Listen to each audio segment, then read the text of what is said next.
sur peut-être une centrale de distribution ou bien une centrale de mettre le palais du bocal où il y a des choses. Voilà.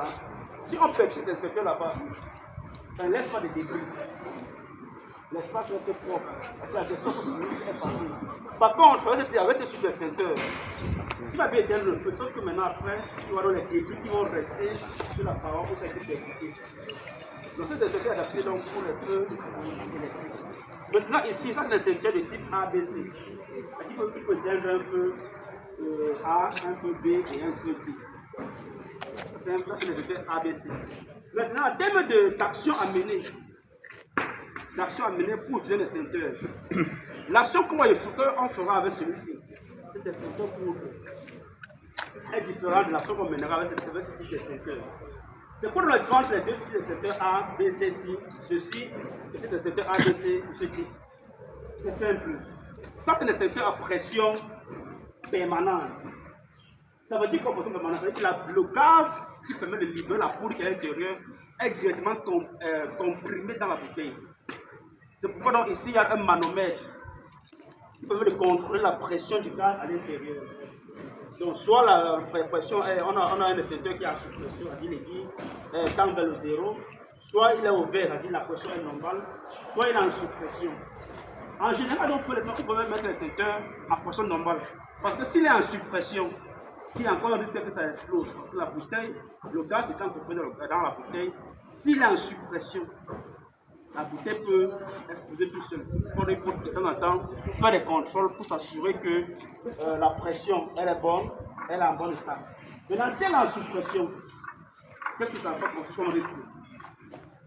L'efficacité de l'extincteur n'est pas garantie.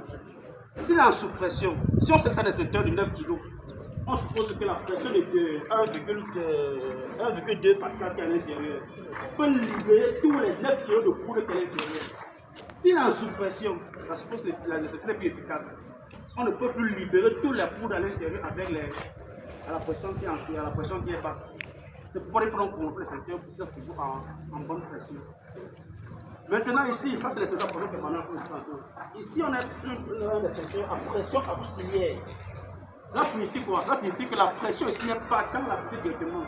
À l'intérieur de la bouteille, on peut démonter. Si on démonte ici, la bouteille peut être démontée.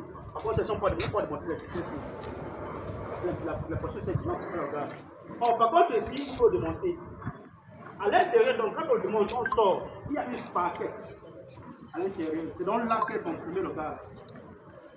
C'est dans là qu'elle comprime le gaz. Ça veut dire quoi? Sur moi, donc, lorsqu'on utilise cette ici, il faut d'abord le percuter, c'est-à-dire on percute la sparkette à l'intérieur pour libérer le gaz dans la sparkette. À ce moment, le gaz donc, entre dans la bouteille. Et quand c'est fait, l'action c'est quoi? Première action, on percute l'extincteur, on oriente la lance, ça c'est la lance. On oriente la lance et puis on presse.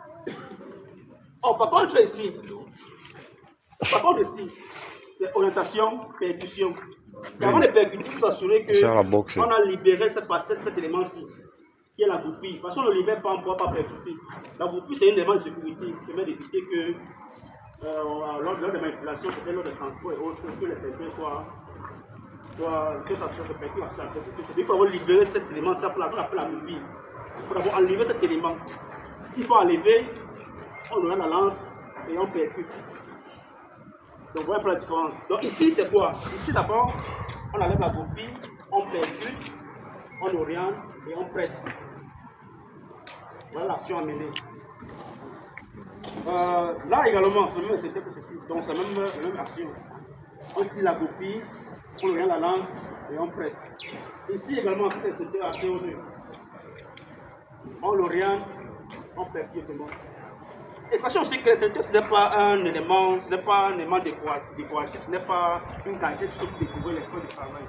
Évitons donc de monter des manifestations de feu lorsqu'on n'a pas l'instruction de feu. Donc c'est quand on n'est pas sur l'instruction de feu qu'on doit donc aller toucher l'extincteur. Parce que c'est par exemple, une fois qu'il est pressé, il ne soit nécessaire qu'un seul petit peu.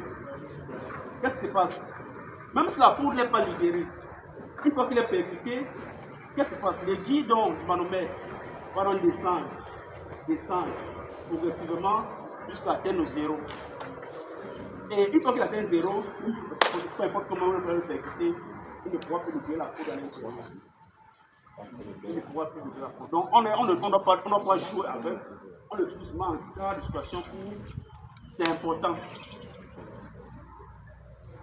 Par contre, ici là, voilà. Par contre, ici là, on peut l'utiliser à plusieurs reprises. Sauf que le risque, c'est que si tu l'utilises, tu n'es pas sûr de la quantité à l'intérieur. Est-ce que ça peut encore avoir son efficacité? Est-ce que ça pourrait encore